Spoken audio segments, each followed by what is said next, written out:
Good morning, my dear students. I hope you all are fit and happy. So, dear students, in this video, we are going to study about the process that is known as fertilization. So, let us study the process that is known as fertilization. So, first question is, what do you mean by fertilization?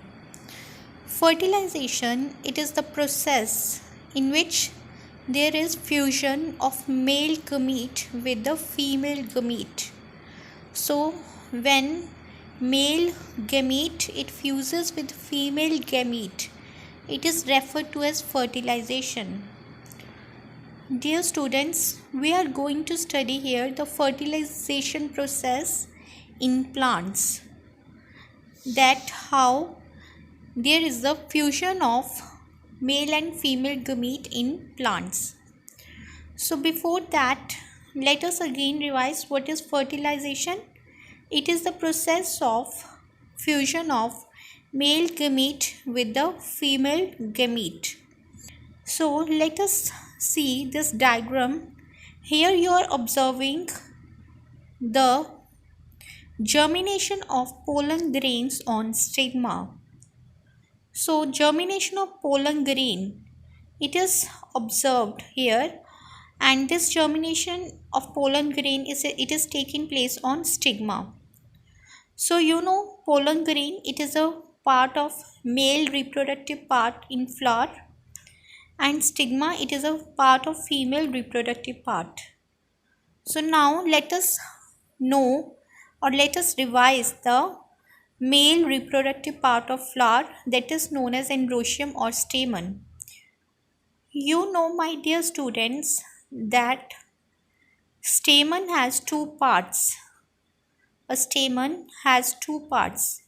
If you observe the diagram C, that is transverse section of anther, there is pollen sac shown, and in the A and B figure, we are observing anther, filament and connective. Basically, the filament, it is the tube on which there is anther, and in the anther there are two lobes present, and each lobe they are connected with a connective tissue, and in the anther there are pollen sac present which contain the pollen grains. These pollen grains on germination, they will form two male gametes. Now let us learn the structure of carpel or gynoecium. You know, a carpel has three main parts, that is stigma. It will receive the pollen grain, then style through which pollen tube will enter inside the ovary. Then the next one is the ovary, the basal part, and the ovary contains the ovule. So here you will notice about the germination of pollen grain on stigma. So first of all, this pollen grain, it has interacted with the stigma of carpel, and this pollen grain, it ruptures and it forms pollen tube, and this pollen tube, it enters the style, and from the style it reaches the ovary, and in the ovary it further reaches to the embryo sac. So this pollen tube carries two male gametes, and one of the male gamete, it will fuse with the egg which is present in the embryo sac of ovule.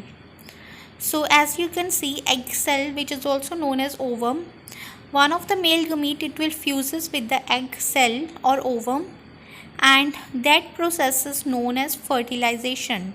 That is fusion of male gamete with the female gamete, that is ovum or egg cell.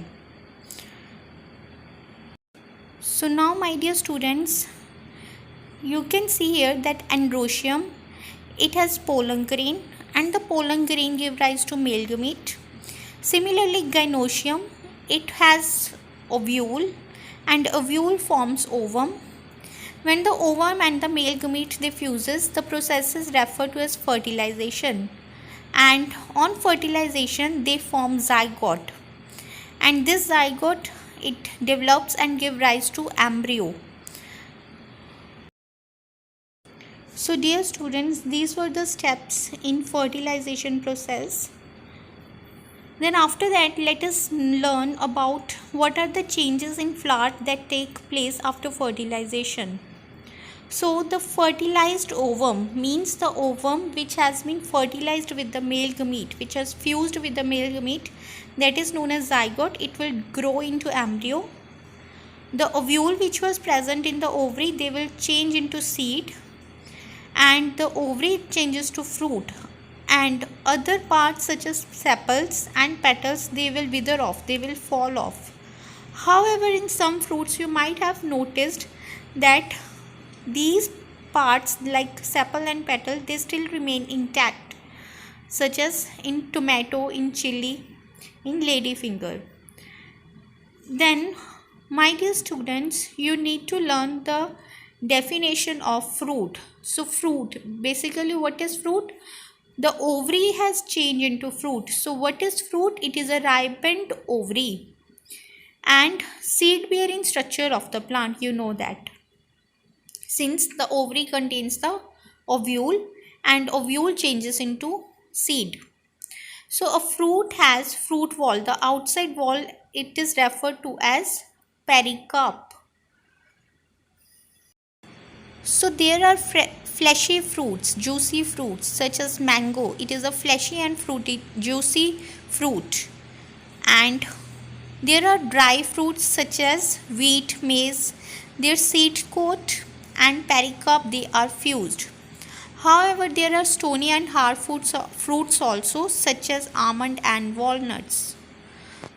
So dear students, this is all for today. Take care everyone.